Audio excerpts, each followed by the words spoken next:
You want more goodness? How do you create the platform for that? How do you affect that? What's in your power? What can you do to create such conditions that other people will think and feel you at that level, that they will go out of the way to do something good for you? How do you do that?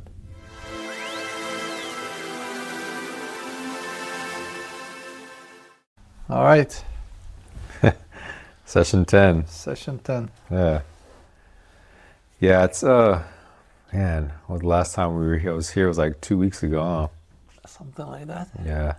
Maybe more. Maybe more, right? Yeah.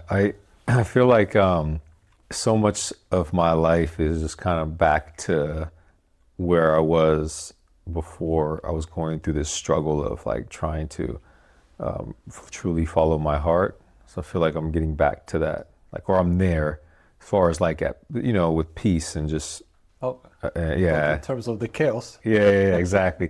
My mom is doing great. So now, like, she's always more positive with me. She tells me that she loves me, and it's not like this, I love you because it sounds good, And but the like, hugging is not from the side anymore. yeah, no, it's like, yeah, it's deeper. Like, we went to Vegas recently, and I took her with me, and I met my cousin and my aunt for the first time in my life. And Wow. yeah, How was that? it was great. So I went out there for like a conference, but took my mom because my aunt lives there and she wanted to see her. And I was like, okay, good. It's a great opportunity to meet her.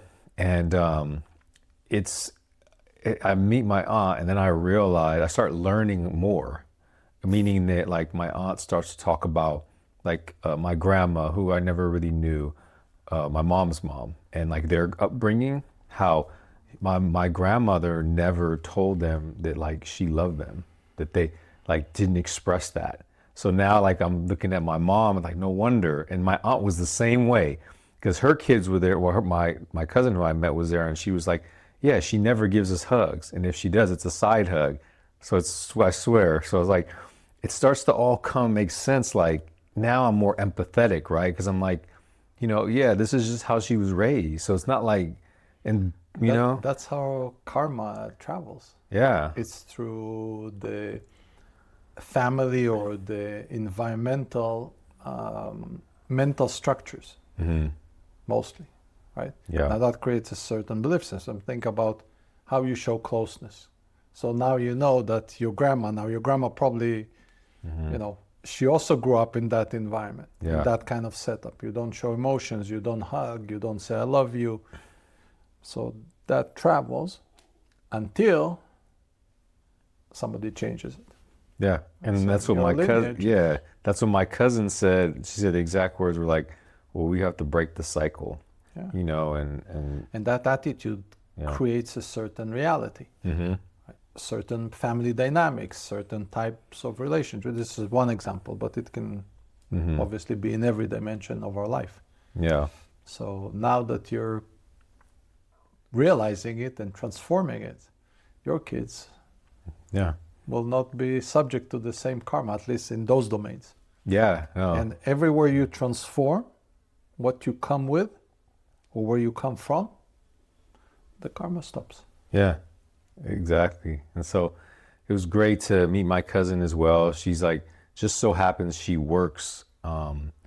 She's been going her whole life trying to figure out what she wanted to do. I think she's like in her 30s, and she finally found something that she's passionate and loves, and it just so happens to be in like reentry. So she took me to this facility where she's the supervisor of like, and there's all these men and women that just got out of prison that are trying to better their life, and she's the supervisor there. And mind you, the only person they've ever known and never even met was me that went to prison. So they've never been raised in that. They were completely sheltered. Their parents didn't even let them. Interesting, huh? Very interesting. They were like, didn't ever exposed to that life. So for her to like find passion there, it's all just a lot, right? I'm like, this is all crazy, but it was a great bonding experience for my mom, and more opportunities have come from it because now I can connect with my cousin and on the program she's doing and the work I do, and just makes me feel more like I have a family now. Whereas before I just didn't. Like I've been out of prison 4 years, And I've like my one form of family that I had was with my ex, you know, and that's because she brought me into her family, and her two daughters became, so that was the first sense of normal family I had. So when I left that, which, you know, that struggle I went through to separate, which was so difficult. Like now looking back, like, I really look at it and I'm like, man, like the one family I had to walk away from that again. Like, you know, Yeah, but you knew it wasn't right for you. So, exactly. I was following my heart because I was there more because of the feeling of family, but my heart wasn't there, which is why it was so difficult. And so now I'm like starting to feel like, you know, like I have that again, and it's developing. And so, yeah, it was really good. And it's so, and I want to just like talk about, you know, my current girlfriend, and, you know, just like how much her presence has like influenced all of this. It's like, and maybe you can give me some understanding into that, like, because she has helped me to be better, meaning like to like show, like say like you should talk to your mom more. You should take your mom with us, or you should like, she helps me be better. And so like, and then also helps me to also feel like a sense of family, you know, from her and her family. And so it's like me like really just committing my life to her has helped me to grow in other areas by just her presence, you know? well, you know, look at the kind of where you come from and where you are. Yeah. Right? You came from leading your life essentially completely from the mind, and the main driver there was fear, right? Risk, danger, those kind of elements, right? And through this process, gradually you shifted towards leading your life from the heart. Now, the heart is the center of your emotional system. So your life shifted to be more emotion centric. That makes sense? Yeah. So now emotion is a much bigger glue to attract people that can reciprocate. So if you look at overall your interaction with the environment, it has a much bigger emotional component, which in turn is more satisfying, and it brings people closer, and it creates the setup for people to relate to you through their emotional system. See, not surprisingly, all of a sudden you find yourself family, you find yourself closer relationship, you found love, right? You don't really find love with the mind. Right. It's not the domain of the mind. You can find the relationship that you believe that will give you love, that you believe that certain things will be satisfied. But usually it doesn't work because it's not the instrument with which we feel the sensation. So you can think if a person has all, you know, check marks, all the entire checklist, you would fall in love with them. Maybe you do, maybe you don't. Yeah. You see? But when you lead with the heart, then naturally navigate towards people that you can connect with on that level. So the connection is a lot more satisfying, and also with connections that you have, you shift to a different frequency, kind of. Think about your mom. Think about your nephew. All of a sudden you discovered your extended family. Yeah. Why didn't it happen, you know, a year ago or 3 years ago? The fact of the matter, it didn't. Yeah. You see? Yeah. So that's part of the effect of having a more heart-centered life and showing up to life. Make sense? Yeah. Yeah. Right? And what you said earlier, when you have a positive outlook, it has an impact on the environment. Why? You show up differently. Now, our experience is co-creation. It's us and the environment. So let's say in your company, right? You're a dominant presence as the CEO. So when you show up with a positive outlook, of course it affects everyone. Yeah. Yeah. It's so true. And um, I, I think also with all that comes challenges. You know, it's like, especially when it's like, okay, so in my relationship, it's been amazing. Like, it's been great, but there's challenges there that we face and we get through. And so I wanted to talk about some of those because they've been really Absolutely. yeah, those are the biggest things for me because they affect everything else, right? If we're not good at home, then like, you know what I'm saying? Just, I'm sure you understand, like, just, people could understand that. And It's either the clouds are out or the sun is out. exactly, exactly. So, but one of the biggest challenges is like me trying to still continue to work with, my ex girlfriend in my company, and she's an incredible person for the company. Like, brings so much. She's passionate about it. Her heart's connected to it, even aside from me, because I didn't know whether she was going to try to stay in the company just to be close to me, but I don't feel that at all. She's just really passionate about the work, and then like me juggling that along with, being able to for the girlfriend I currently have to be okay with that. Because even though she's very understanding and very open to that, it's still, there's times when it bothers her, that I'm working with her. And I tell her, like, oh, there's nothing going on, just working together and all that. But in her, there's still like a little bit, I don't know what it is, jealousy. I don't know if it's like insecurity, something there that, creates some tension between us. And then we have to have a conversation about it, which is, you know, part of it. But I just wonder, like, is that ever going to dissipate? Is that always going to be a thing? And if, like, You know, you know, the way I relate to those things is I try and put myself in the other party's shoes. Okay?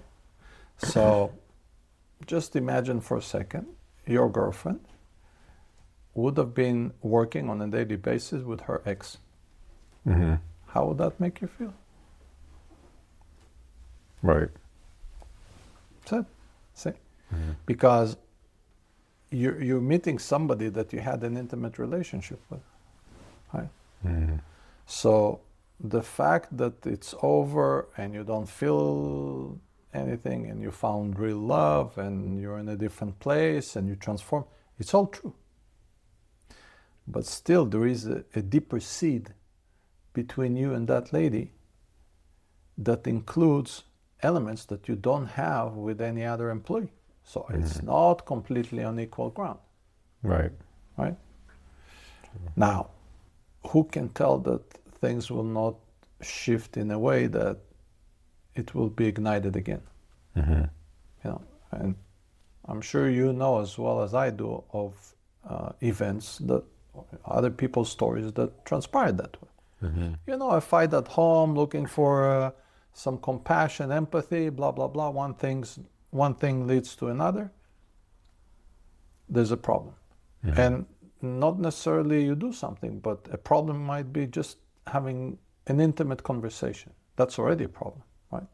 Because you having a certain level of intimacy with another woman already infringes of the intimacy that you may have with your current girlfriend. It's not that you need to have sex or anything like that. There's levels to that. Yeah. Now, that is a perceived risk, and it's reasonable to perceive it like that. Think about yourself if you were in her shoes and the tables were the other way around. Yeah? How would that make you feel? That she's going on a daily basis to meet with her ex, especially on days that maybe you had friction. See? Yeah. Now, as much as she trusts you, I'm sure she's not stupid. Yeah. Things happen.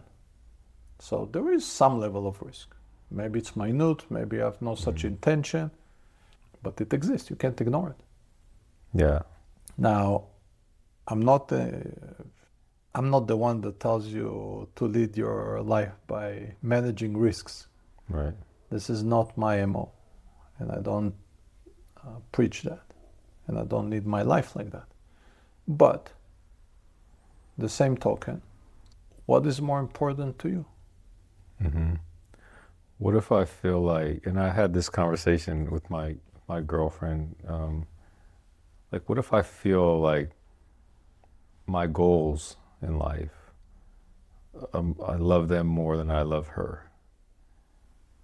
And maybe I say that because we kind of like, we were, re-listening to the one conversation me and you had, I think a couple sessions ago, about like to have like a successful relationship, you put the other person for yourself, right? And we really took that, like internalized that, and it was a real like, yeah, that's true, if you truly do. But like, what if my goals, my mission in life, that I feel like it is me in a sense, but it's more like my mission and what I feel I was put here to do. What does that statement really mean?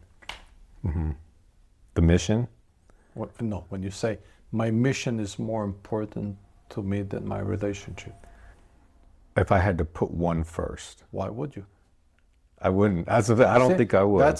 That's a scarcity mentality. Yeah. Right?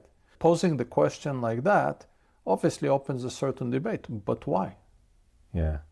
Why would you need to? They're not in the same domain, right? You don't go to bed with your mission. Yeah. You don't hug your mission. It might occupy all your mental faculties, and some emotion, but your love life should have enough of a presence in all those domains. And if not, that's not the right relationship. Makes sense. Yeah. But there shouldn't be a trade-off. Yeah. The way I look at it, right? Because I love what I do, but I love my wife, and I have enough capacity. They don't compete over each other. On the contrary, my ability to express myself, right, and assuming the work you do, or what you call the work, or your professional life, or your mission, or your goal, you refer to the way you spend most of your time. Right. That is, for people that work from the heart, it has to be aligned with your self-expression. Right? It has to be aligned with your passion. Right. The entire makeup and your core need to be expressed through that activity. Right? I deliberately trying to stay away from the word work. I know. Yeah. Right? Because what you do in your awake hours is a form of self-expression. It's not work. You enjoy it. It's your passion. It's your love. And your spouse should be part of it. It should be part of who you are. It should be part of the mechanisms that help you express yourself and understand yourself better and deeper, and be the best version of yourself. That's where they tie, right? The relationship, I mentioned it in one of the previous, in my perception, it's like a trampoline to help you jump higher, to help you fly higher, right? So it's part of what pushes you forward. Okay? So if they contradict each other, then something is not aligned properly. Yeah. You see, if you pose the question, I need to decide, then okay, decide. But I steer my life in a way that I don't need to decide. They don't contradict. Right. Yeah. Makes sense. Because just looking at it like there was only two options. That's how we were looking at it. It's like either one or the other, but they don't need to. It doesn't need to be that way. To me, it's the same. Yeah. Because your love life is the foundation that helps you grow, that helps you heal yourself deeper, that helps you understand yourself better, and through that, find what is the form of self-expression that you want to be engaged in. Yeah. So it's a major ingredient. Yeah, and that's true. That's how I feel like our relationship is, and so then there's no trade-off. Yeah, exactly. I think what it is like we were putting ourselves in the position, like if there had to be a choice, if there was like, just do, but why? Yeah, it makes sense. Yeah. Try and steer your life in a direction that you don't need to choose. Yeah. Give you an example. I spend my days for 30 something years always in an office. Everything I did was, and at some point I said to myself, hold on a second. I plan to work basically till my last breath, whenever that happens, right? So now the person I love being the most with, my wife, by a long mile, right? Yeah. She's my best friend. She's the person I love spending the most time. Why would I want to work in an office? Yeah. Far from her. I was like, there's something wrong with that equation. I don't want to work with an office. I don't care about all the other benefits that come from being a CEO because they don't match up in terms of my priority in my life. And that's individual. Yeah. So I want to work from home.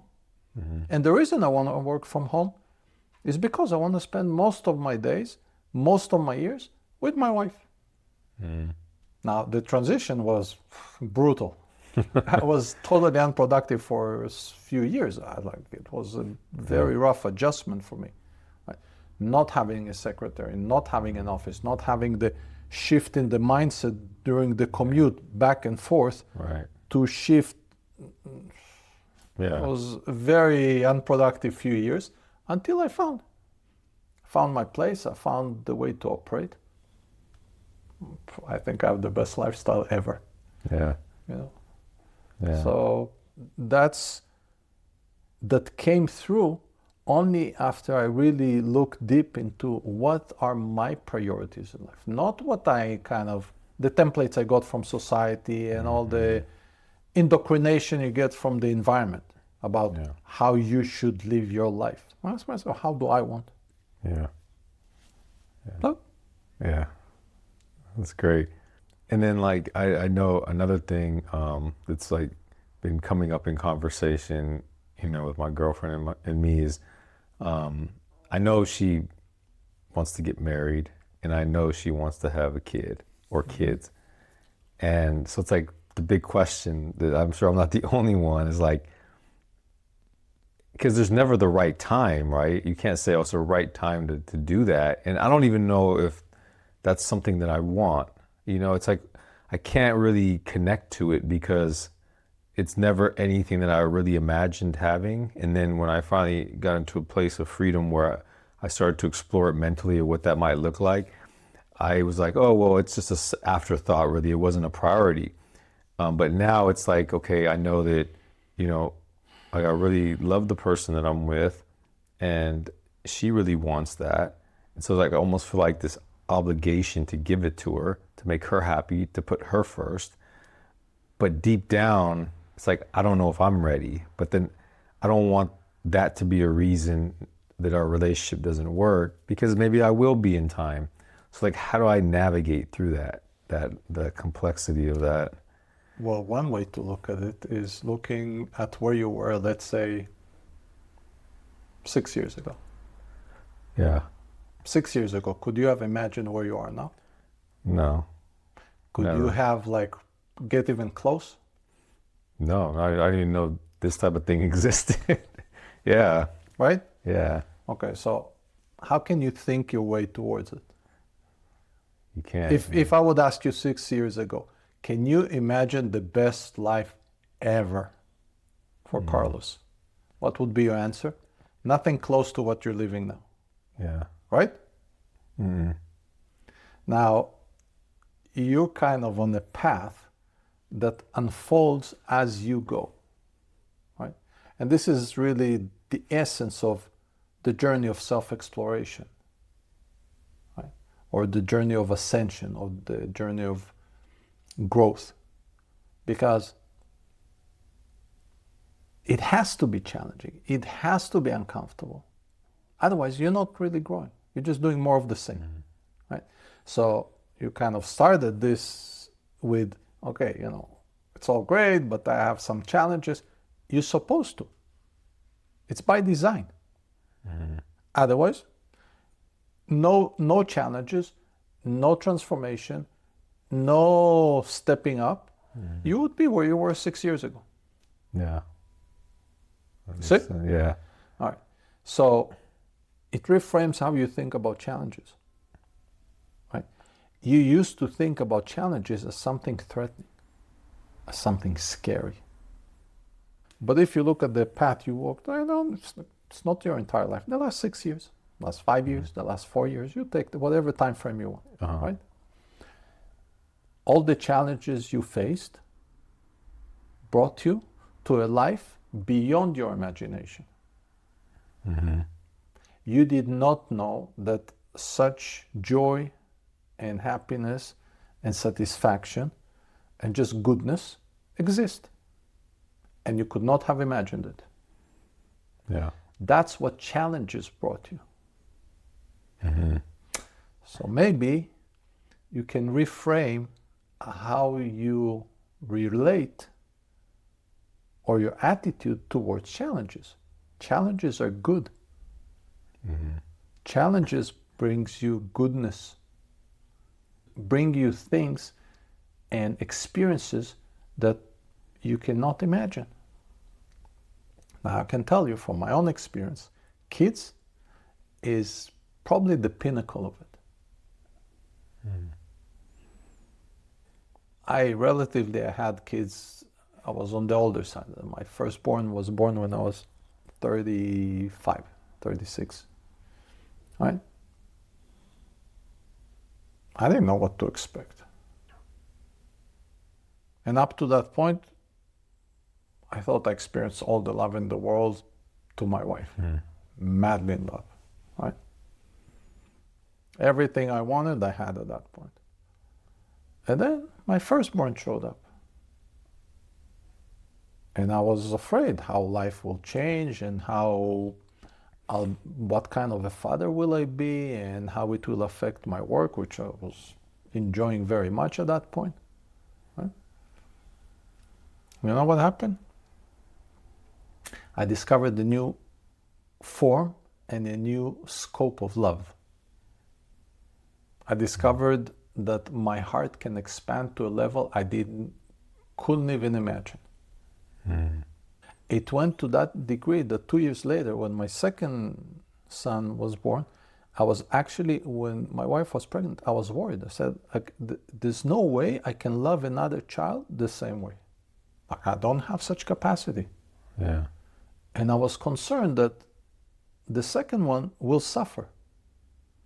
And I won't be able to hold him in the same regard and be affectionate to the same level. And you know what happened?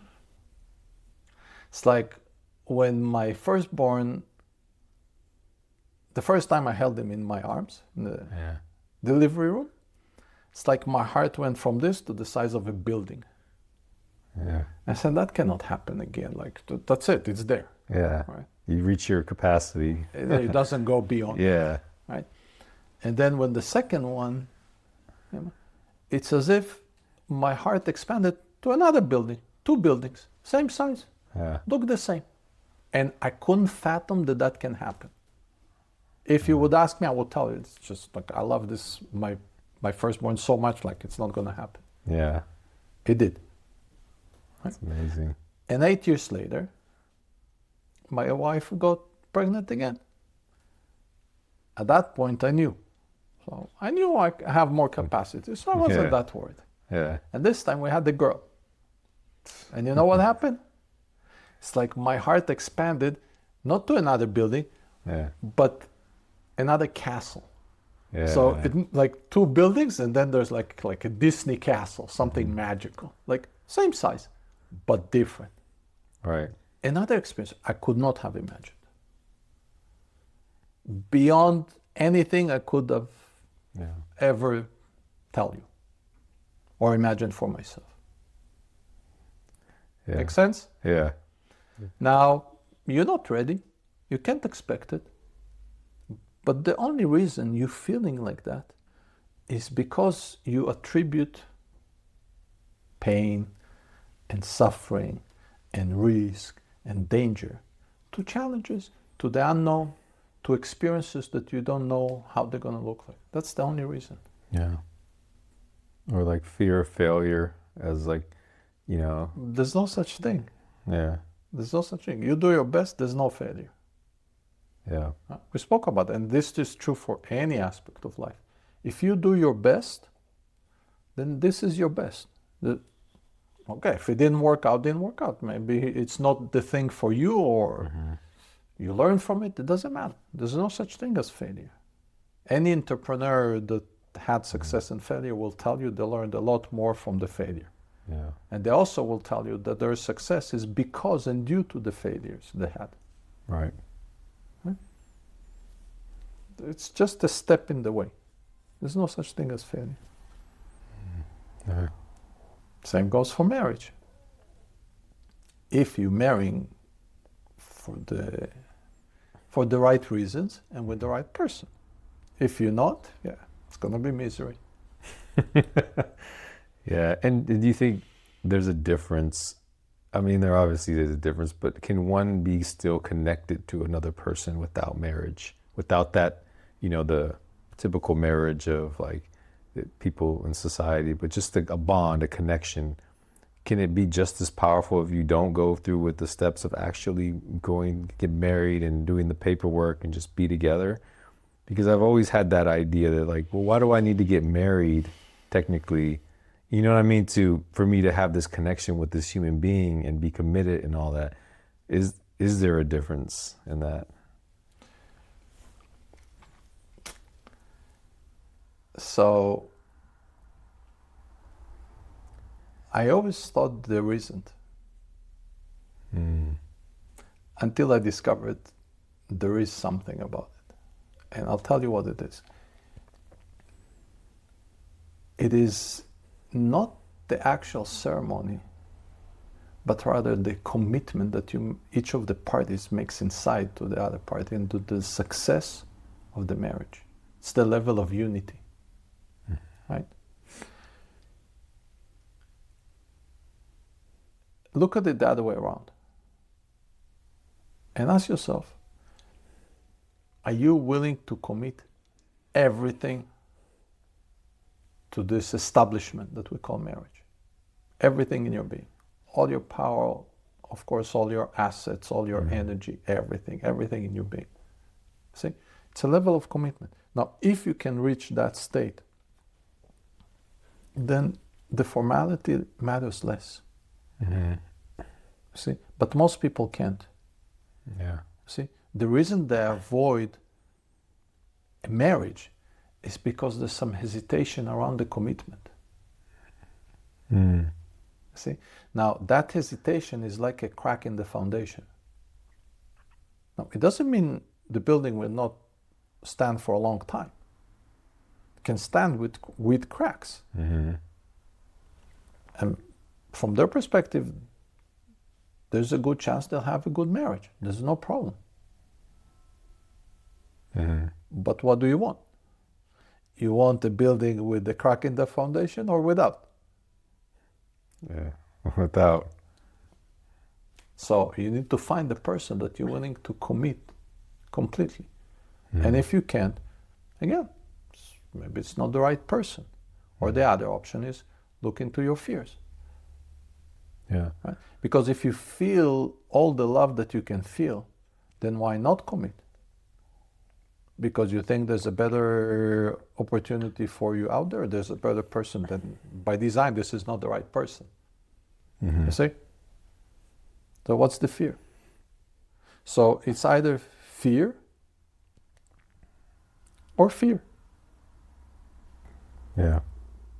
Now, if fear enters the system, it's there. How it will manifest, nobody knows. But it's there. Yeah. See? And going back to stuff we talked about in the past, what is fear? Fear is unharmonious energy, vibration, right? You want your marriage to be as harmonious as it can be. See? So When you build a foundation, that's why you want to make it the strongest. Right. You put in cracks, it doesn't mean the building gonna fall.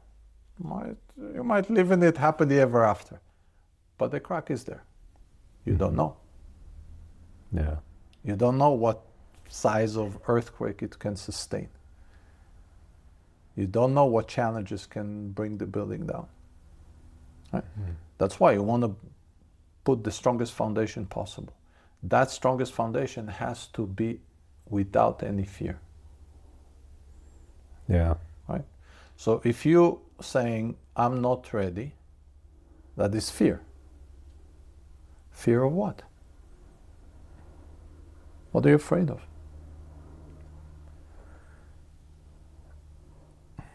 Your hesitation from marriage, from kids, right, comes from where? It's a form of fear. You understand that? All right. For So sure. what are you afraid of? I'm afraid of, like, I think, I don't know, it's more of like a priority thing for me, I feel. And it could be derivative from fear, right? Because I feel Priority between what and what? I think it's a priority, me giving, like you said, a marriage, 100% commitment, bond to somebody, right? Giving that much trust, giving that much love, giving that much everything to, right? Of not being able to be the best for that, our marriage, then also be the best for, my mission, my goals. I think, and it's almost like this: if I give too much here, I can't give too much there, or if I give too much here, I can't give too much there, and then also a sense of just trust. Like, I know for me, it's hard to trust people, especially when I haven't known them for that long. And although I do have this like strong connection with her, there's like this trust. It's like this feeling of like I can't trust her fully. Okay. Yeah. Those are two different big ones. Big ones, Yeah. and let's address them separately. Okay. Okay. So imagine a chart, right? A graph, right? 2 dimensions, right? Yeah. The x-axis is how much heart Carlos shows up in his life. That's the x-axis. The y-axis is how much goodness shows up in Carlos' life, right?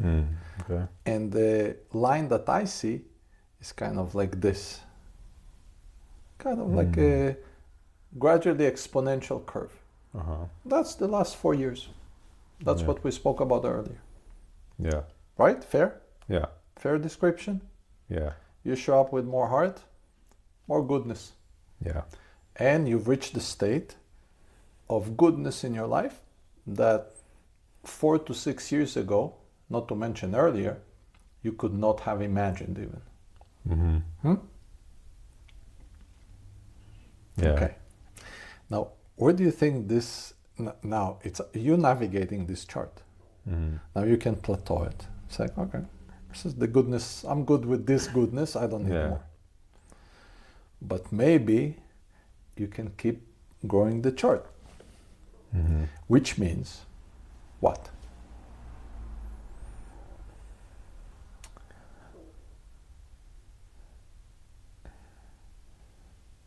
I would say that I would have to not allow anything to cap me off, meaning like the fear.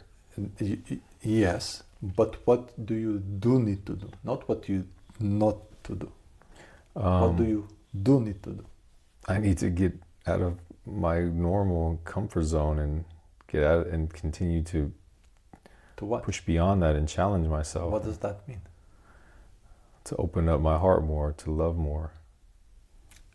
And how would that manifest in your real life?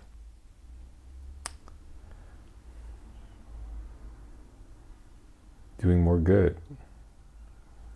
Be more specific.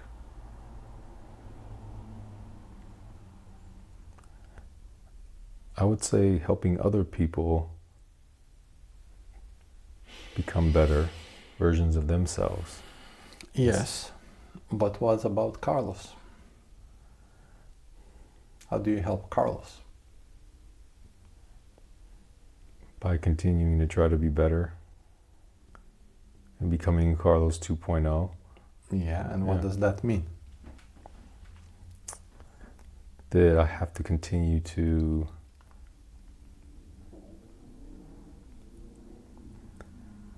be open to new experiences. Mm-hmm. Yeah. And love. do you need to think more? Do you need to become smarter?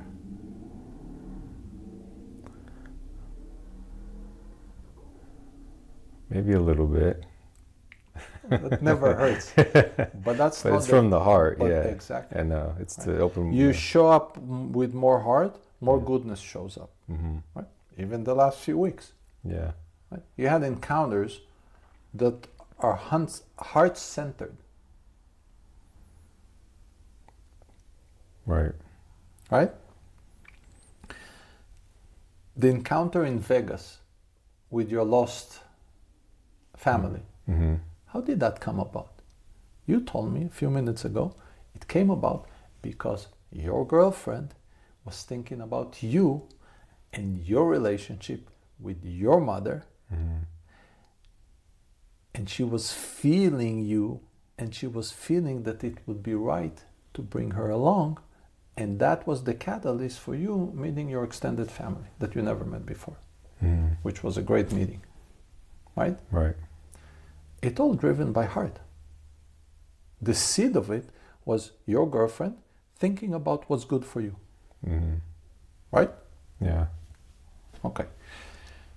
If you would just be calculated and applying more mind resources to this, never it would come about. Just wouldn't happen. Yeah. See, because it's in the realm of feeling. She had to feel what's right for you. And then the thoughts come in. Then the manifestation. Right? Mm-hmm. Yeah. That's true. Now, why did she do that? What triggered her feeling what's right for you? Feeling what's right for your relationship with your mother, which in essence doesn't concern her. Mm-hmm. What triggered that? I mean, it's her love for me. Yes, you know? exactly. Yeah. See? You want more goodness?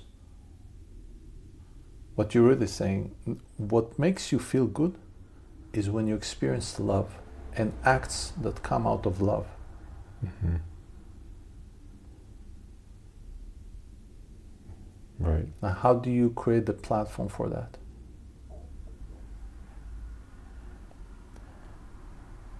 It has to be with another person, you know. Yes, You're but how do you affect that?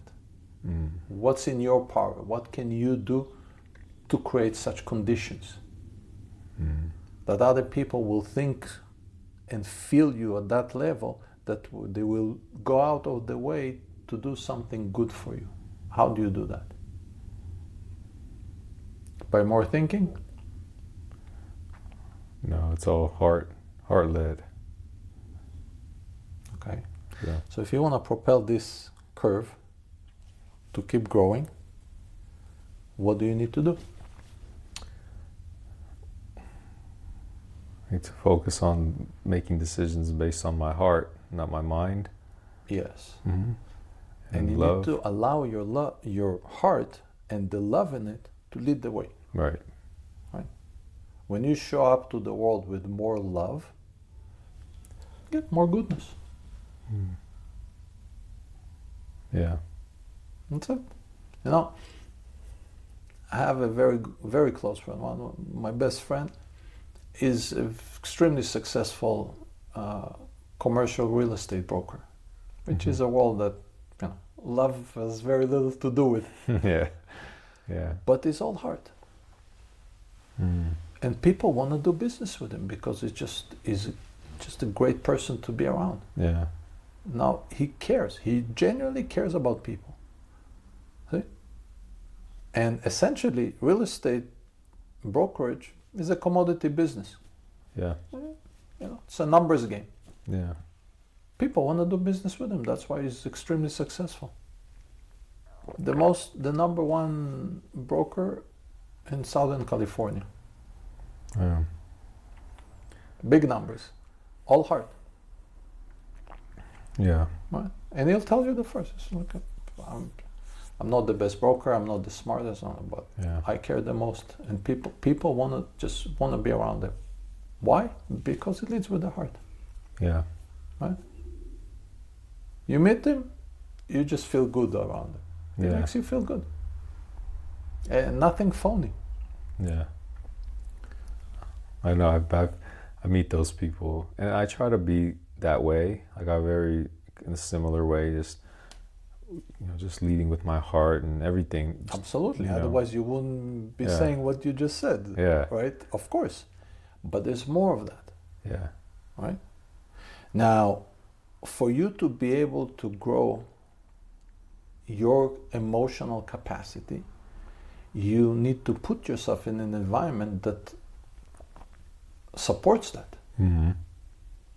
Now, what's the best environment for that?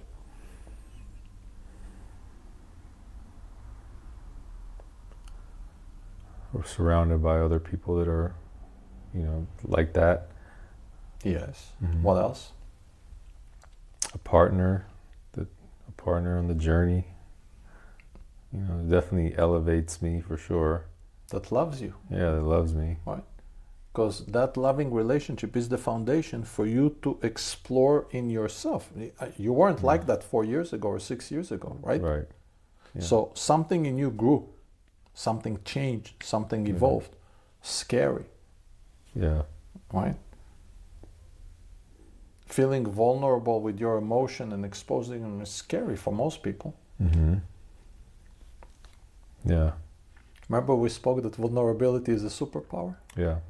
That's the connection. Yeah. Yeah.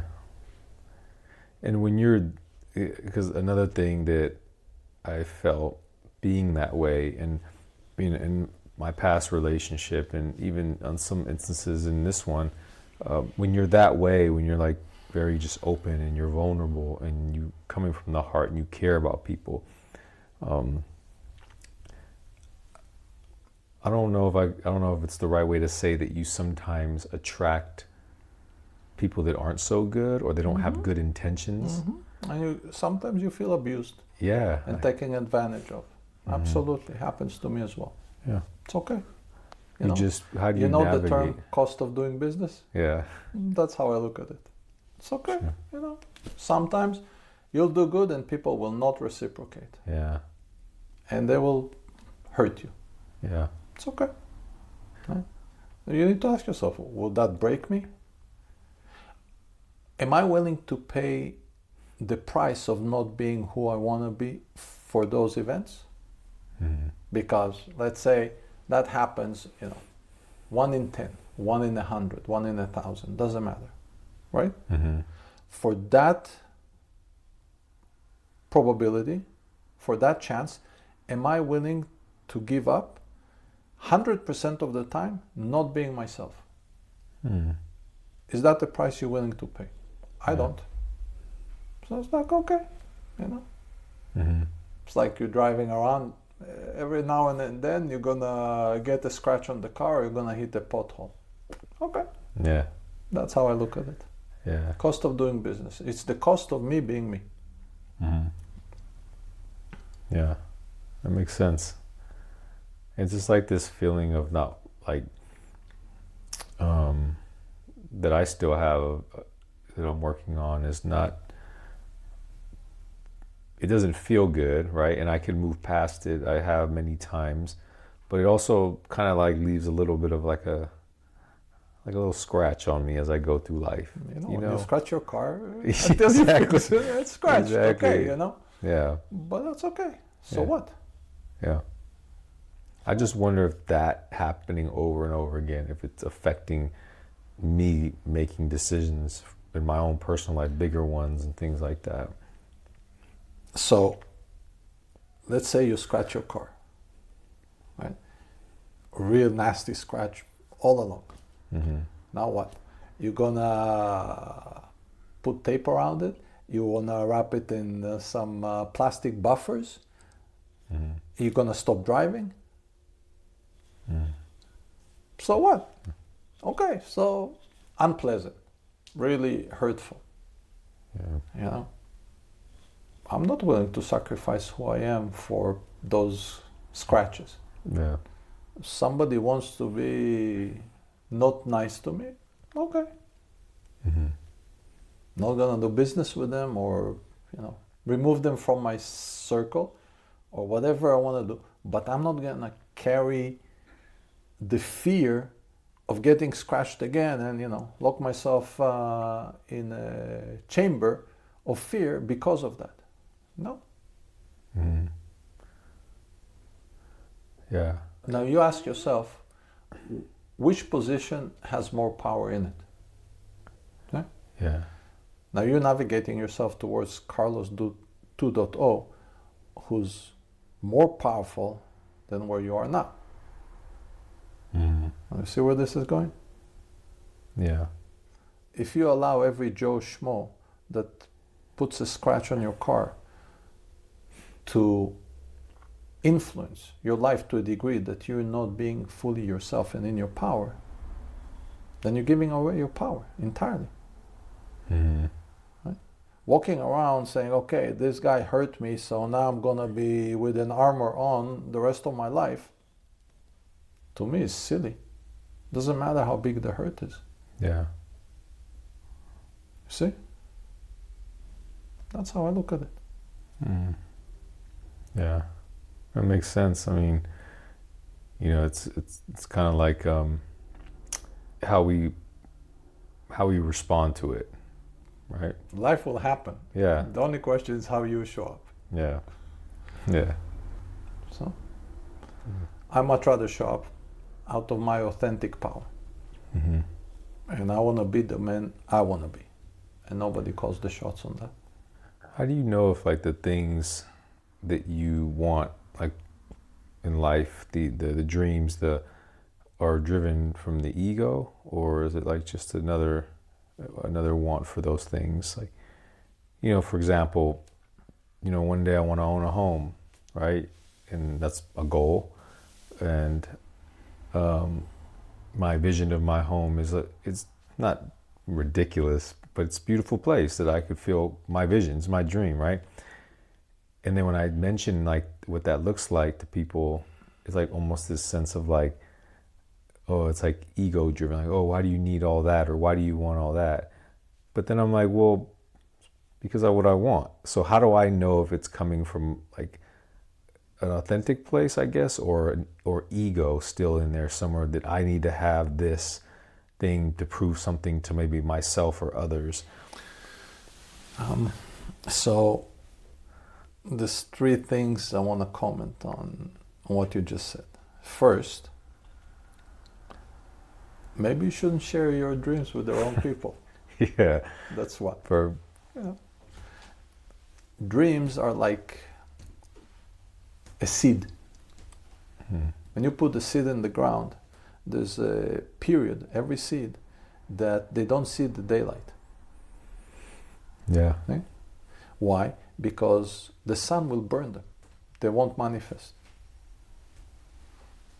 Now, other people's perspective on your dreams, especially if they're living in fear and lack, is like the sun burning. It's judgment. Right? Because they think about your dream and they're saying, maybe you can get it, but I can't. Yeah. Right? So they immediately become jealous and envious, and it's judgment. That's why you don't always want to share your plans unless you know the other party is all in your favor. Like, is only rooting for you and for your goodness. And that is, by the way, a benefit that comes with a very, very close and intimate relationship. Going back to marriage, spouse, intimacy, that, right? Because most people, even close friends, when they have their own struggles, and you come with some grand Yeah. idea or dream or whatever, and you saying, I'm going to go for it, they won't tell you, or maybe they will. But maybe there's some jealousy and envy and Yeah. those elements. Why do you need that? So that's one. Right? The second thing is the usage of the term ego. Ego, depends who you ask, has kind of a negative connotation. It's like boasting and braggadocious and all those things. Yeah. But ego is really is our identity as an individual.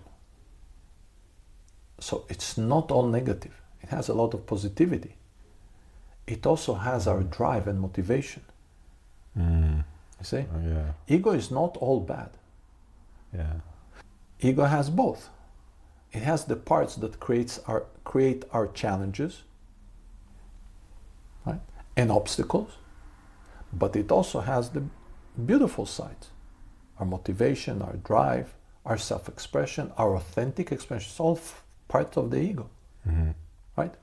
The ego is your identity as I, as the self. That's the ego, the entire ego. And it has different sides. So you want to control the parts that cause you problems, Right. and you want to cultivate the parts that help you grow. Why do you want to heal and grow? That's also part of your ego. Yeah, that's true. It's Is funny it? because people associate ego with just all negative, mostly. But that's because they Yeah. don't think it, or they're Yeah. uneducated on the term, so they kind of use the common Yeah. thing. It's like a bad thing, but it's not. See? Now, what you want to ask yourself is not if it comes from your ego, because it does, but does it come from your true self or from fear, from lack? Do you want a big house because you want to be comfortable and you want to have enough space to welcome people, for your family to be comfortable, to host, to whatever? Yeah. Or so people will say that Carlos has a very big house and he has a lot of money. Yeah. Which one is it? See? Yeah, definitely the first. If it's the first, then there's no problem with it. If it's the second, then you have a problem, because it's not your own will. Yeah. It's other people's reaction to your presence. See? So now you're being reactionary, which means you're not proactive, you're reactive. Then it's not yours. Yeah. And what happens if you get the big fancy house and you won't get the reaction?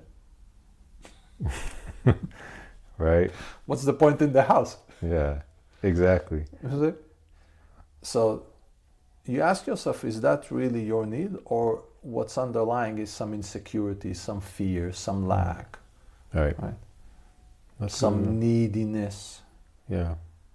What about like if you feel like there's a little, maybe this ties into that, and not in this situation, but some things I do feel this a little bit, where I want to like create, like I want to be able to, I would say, because impressing somebody is kind of like driving the ego, the negative side, right? Like when you're concerned about impressing people, would you say that would be like part of that? When you're looking for their reaction, Right. right? So when you look for somebody's reaction, you're giving your power away. Yeah. It's not your authentic self that's expressing itself.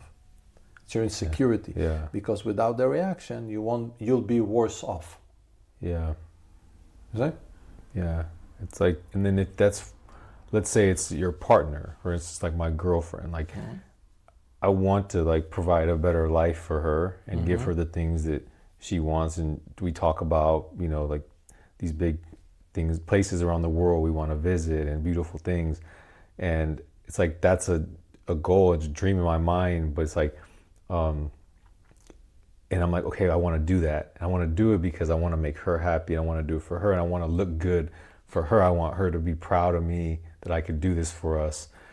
If those feelings are within there intertwined, then That's your insecurity. that's the insecurity in the Yes. You can, in the same token, say, so let me put it that way. If she buys herself the trip, Would that be as fulfilling for you or not? I mean, I'd be happy because I have to pay for it, but I'm just kidding. It wouldn't be as fulfilling. You say so. Yeah. That's the wrong motivation. Yeah. But no, yeah, it's true. But you can think about it. I would love to be in that place with her so we can experience it together. Yeah. That's different because you want to share the excitement. You want to share the goodness. That's different. Then I want a provider, so I'm the provider. Yeah. Yeah. See the difference? It's different, yeah. It's just like like you said from the beginning, just rewiring everything. The way that I was raised and brought up, and most men that I know were raised and brought up and conditioned to believe and see and view, and even women reinforcing that is like, you're supposed to be like that, you're supposed to do this. All templates. Yeah. Templates. And that's the source of pain. Yeah. Big source of pain. Yeah. So let's go back to where we started. Right. So what's the fear around marriage and kids? All right, so we said, let's go back to that. So first we said sharing your dreams with the wrong people, not always a good idea. Yeah. Second is how you relate to the ego. Yeah. Right? And indirectly I kind of addressed it, because when you understand those aspects, you look inside and you know where it is coming from. Right? Is it coming from your heart or is it coming from your fear? Yeah. And then you know. You just know. When you neutralize those elements, you feel it. Again, you feel it. You don't think it. You can feel it. Yeah. You can feel if you're called towards it or you're not. And you can feel if there's fear that's stopping you. Okay? Going on some adventure, on some trip to an exotic place with your girlfriend. Right? Do you want to do it because it will make her happy? Do you want to do it because then she'll think you great if you buy her the ticket and order the hotel or whatever? Right? Or maybe you just want to have an adventure together, an experience together that you share. You share the excitement, you share the preparation, you share the thrill of being in a new place, of exploring, of having new experiences, of exposing yourself to new cultures, whatever that is, right? Yeah. So when you look inside, you'll know right away where is it coming from. Yeah. So, and same goes for everything. The essence of this process, really, if you think about this, is it's you learned and you're still learning how to look inside and where exactly you find the answers. All the answers are in, always. Yeah, that's true. And since I've been doing this process, I look within a lot for stuff. And look what happens to your life. Yeah, I do, like in things that once I feared, I typically do now. But when I feel that it's within me to do it, and I think that's why things have been going so well. You look inside, you navigate differently. And notice that you're gradually shedding a lot of templates that you were brought up with and you got from the environment and the society you grew up in. Yeah. Right? Now we can go back to evaluate the templates that you have around marriage and kids. Yeah. I know in my heart, I want that. That's the answer. Yeah. I do. And for many reasons. You don't need reasons. But yeah, you don't need them when you're operating. When there is love, reasoning is a function of the mind. You see, now you don't feel love in your mind. You feel love in your heart. When you start adding reasons, is the insecurity start to kind of calculate the P&L. Yeah. Pros and cons, checklist. Yeah, this works, this doesn't. Love is love, right? Yeah. It's an energy that directs you in a certain direction. Now, with your history, and unfortunately this is the more common setup for people, the template that you have for kids, and not from the child side, but from the parents' experience, and the template that you have for marriage are, problematic as at best. Yeah. See? Yeah. A lot of pain involved, a lot of friction, right? All kinds of bad things and painful things that happened. So of course there is fear, because that's what you know, that's what you saw, that's what you saw in your own life, and that's what you saw around you. I don't know that maybe you, but you never mentioned that you saw somebody's family life as great, solid, loving, stable, Only recently, since I got out. because you started getting exposed to other parts of society. So you said yourself in one of the sessions, I didn't know this world exists, this kind of people exist. Yeah. They do. But where you coming from, that wasn't the common soup de jour. No. No? Everyone who walks around a little bit, hurting and broken. Yeah. So why would you want that? Of course.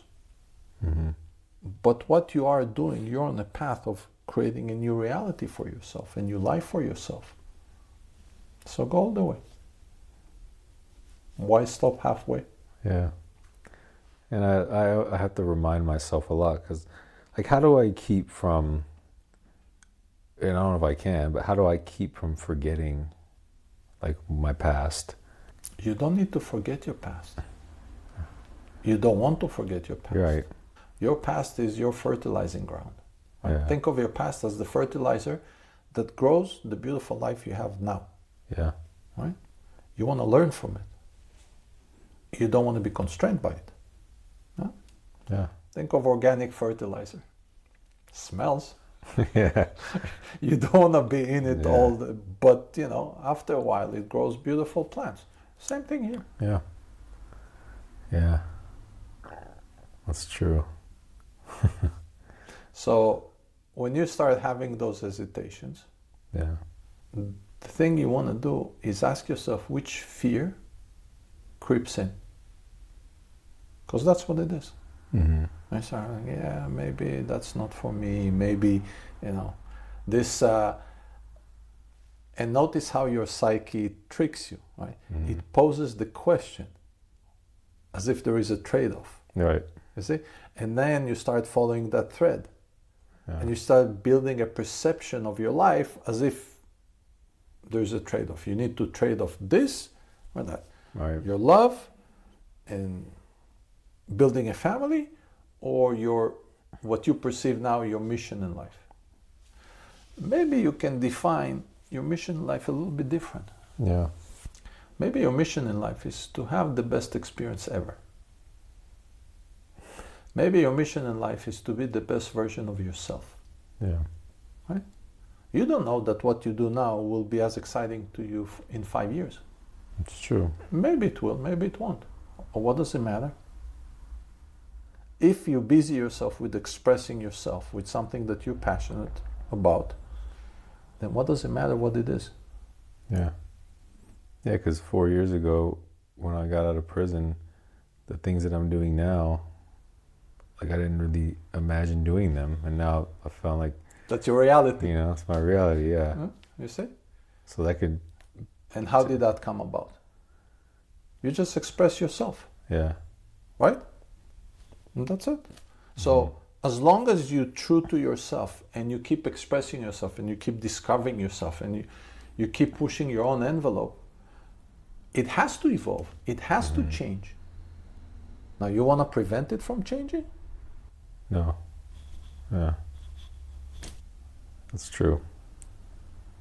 So what's your mission in life? So my mission. What's your mission? Right. And a part of my mission, I tell my girlfriends, part of my mission is you. Is her. It's the. Is she part of your mission? Yeah, as far as and you said it beautifully when you said so I feel this is what's coming through me, and it always is to experience freedom to the ultimate capacity. capacity that freedom can be given to a person in every way. Just that's all I've ever wanted, and that's what I feel like my personal mission is, to just be free, and that could be expressed in many different ways. Like, I used to think a relationship would be constraining, but then I outgrew that, and I realized I'm actually freer when I'm with the person I love.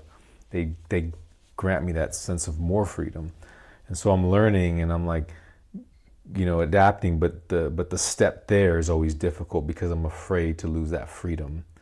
And I think at the end of the day, that's like my biggest fear aside is losing my freedom again, because I know how that is. So why do you think your mission in life is to experience freedom to the ultimate degree? Why is that your mission? Because I know if I'm free to as much as I need to be free, then I can be able to help more people, and I could impact more people. I don't see the connection. Because if I'm free, then I'm the best version of myself, and through that I can help more people. And I also don't see the connection in that. I think your choice of mission in life is part of your current wounding.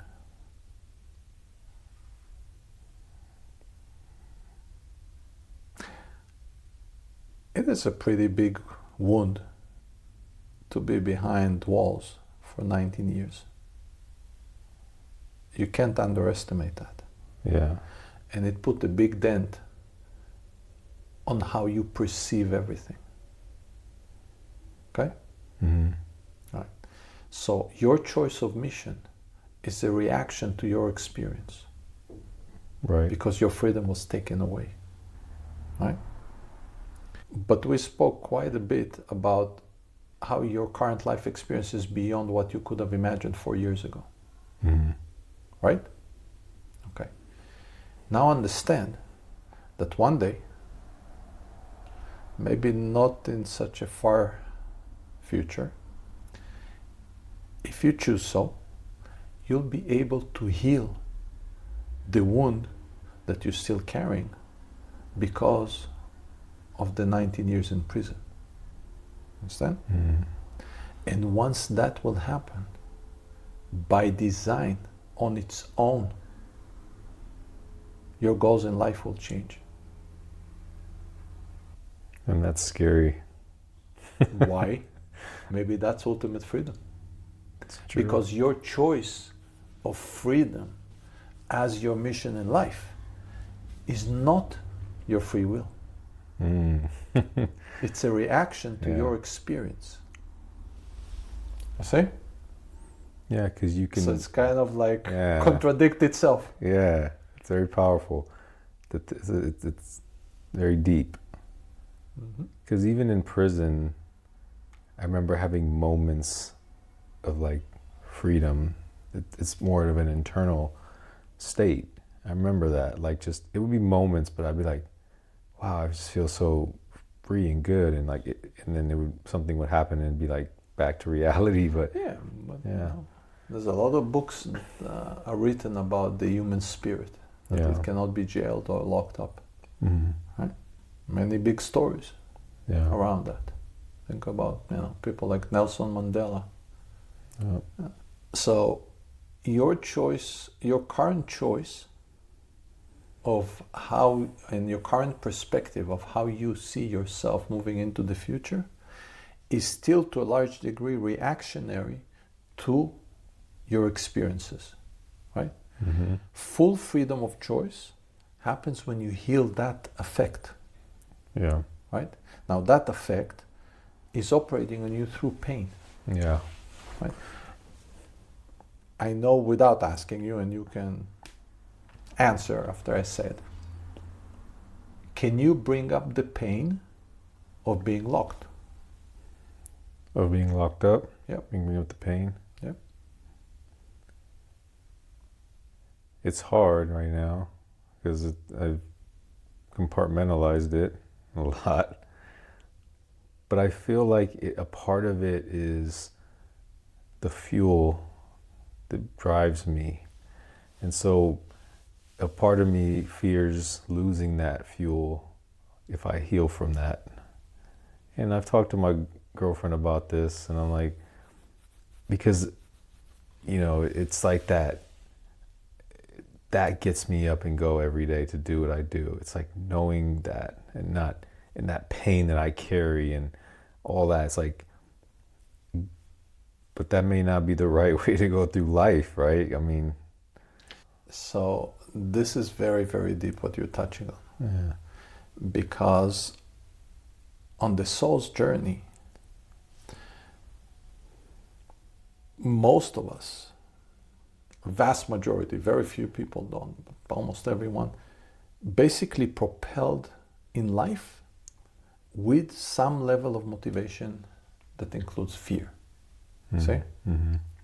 So we're being pushed forward. Right? The journey you're on, in essence, and this is the freedom you're really looking for, is your soul wants to express itself on its own terms. Your unique expression of life. Right? What you do today, and now what you said, that you get out of bed with some level of fear not to go back. Yes, it's a very strong fuel. It's like rocket fuel. It pushes forward most of humanity. Right? But it's not necessarily the expression your soul is looking for. See? Yeah. Now, there is a point on this journey, if you go far enough, and not everyone does, and the reality is actually only minority reaches this point in the journey of self-exploration and self-realization, that you shed your old identity. Right?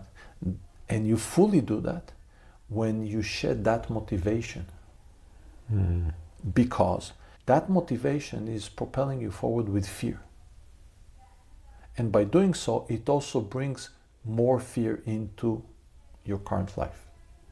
For example, in your case, see, you propelled forward with the need for immense freedom because of 19 years in prison, but now it stands between you and another level of goodness in terms of tying your relationship with your girlfriend and starting a family with kids and everything and settling down in that sense. Right? So it's the same motivation, but it comes with its own challenges that are big. They're not to be taken lightly. Yeah. Right? Now, many people come to terms with that. And for each and every one, it's a different makeup. Right? The life circumstances look different. Right? But your real freedom is beyond that. Because when you propelled forward with the fear that basically came from your upbringing, right? You're living your fate. Right? The essence of fate, F-A-T-E, is being pushed forward by forces from the past. Right. Now, that structure that pushes you forward also creates the limitations beyond you can't go. So think of your realm of possibilities like a big cone of possibilities, right? So infinite possibilities within that, but you can't reach whatever is here or whatever is here or whatever is there. You see? Now, in your case, it is possible that that cone does not include full-on intimacy and real deep love with kids and marriage and everything, all that setup. Right? And I'm not saying this needs to be the goal for everyone. Yeah. Right? But in your case, because it contradicts your sense of what you perceive as freedom. Right. But your soul's freedom, real full expression, is beyond the confines of this fear, which means you need to break out of it. Right. See? Now, this cone, think of it like, like a catapult that throws a rock, right? Shoots a rock. The rock, when it takes flight, it has projected trajectory. in which it will fly and where it will land. But it cannot do a 90-degree turn. It cannot get out of the cone of possibilities. Right. Right? That 90-degree turn comes with a lot of force. Right? For most people, it comes with pain, unfortunately. Right? But it doesn't have to. But it has to do with breaking mental structures, right? Which is what we're doing. Right. So if you can break your mental structures, you can do the shift without pain or with very little pain. Now, the pain will come in the sense of scary, unknown, I'm not sure, but we talked about it, right? The other way around, let's say you don't breach out of it, what will happen? Let's extrapolate. Let's say your girlfriend really wants full-on family with kids and the whole love as much as she loves you. Would she wait forever? No. See? Yeah. So it will lead to a breakup. That will be the painful event. Yeah. Now, if that happens, you will ask yourself, am I better off with her or without her? And if you say with her, that will be the 90-degree point where you turn. See? Yeah. But you don't have to experience the pain to make that turn. Yeah. You see? Yeah. That's deep. Yeah. It is deep. Right? Now, when you get out of the cone of possibility that is your fate, you open the door to reaching your destiny. See? Yeah. Now, what is destiny? The purpose. Destiny is where you feel expanded, when you feel fulfilled, when you feel you're just happy to be alive, when you feel you're living your dream life or beyond it. Because we said you can't dream that far. And everyone, it's true. I couldn't have dreamt what I'm doing today 10 years ago. Right? I didn't. Your dream life because you feel you're in your dream life. It's a feeling, it's a state of being. It's not a physical place. Yeah. Right? But the physical ingredients, the material components, they fit in the picture like a glove to a hand. Yeah. See? The actual setup might be very different than what you have now. Might be a very different company, different way of expressing yourself, different things. Right? Most likely, some of the people will be different because you're evolving. You see? Mm-hmm. But this is where you really reach your dream life. Yeah. Beyond your dream life.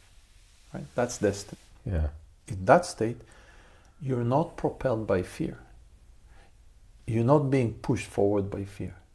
You're propelled by your passion, by things that excite you. You're being pulled forward by your heart, not pushed forward by your fear. Right. See? Big difference. Yeah. That's powerful. Right? Yeah. So, with that perspective in mind, well, now you can look at your decision-making process a little bit differently. I know. That's so true. I feel like, to a certain degree, I feel like I'm like in my destiny. Like I just feel like it's just so that I feel some of that. But then, you are to a degree. Yeah, to a degree. I know it's not fully there, but I feel that to a certain degree. Yes. Yeah. When the places you're not there is where field is still operating you. Yeah. See? Mm-hmm. Yeah. I got to get out of the cone of fate. Mm-hmm. Yeah. Mm-hmm. Now, don't get me wrong. Most humanity lives in fate. Yeah. And many people have very comfortable life in it. There's nothing wrong about it. Yeah. It's a choice. I know somebody in this neighborhood that was born here, grew up here, lives here, and doesn't plan to move anywhere, anytime. Yeah. Now you can ask yourself which path they're on. Yeah. Right? They became a lawyer because their father was a lawyer, and I don't know the grandfather, but I'm not sure. But is that their own free will? Is that their own self-expression? Now they have a great life. by any standard. Right. It's a choice. It's nothing wrong with it. Yeah. It all comes back down to choice, right? Individual choice. And is it your choice or it was chosen for you? That's a whole other question, right? Fate Yeah. is not your free choice. That's the whole thing. Yeah. Right? It's the impact of your upbringing just keeps working on you. You accept it. Yeah, destiny Destiny choice. is your choice. Yeah. Only you can choose to venture on the path to your destiny. Yeah. Nothing can do for you. Yeah. Now, very few people, their destiny and fate are in the same zone. That's rare minority, but it exists. Yeah. Interesting. Cool. Yeah.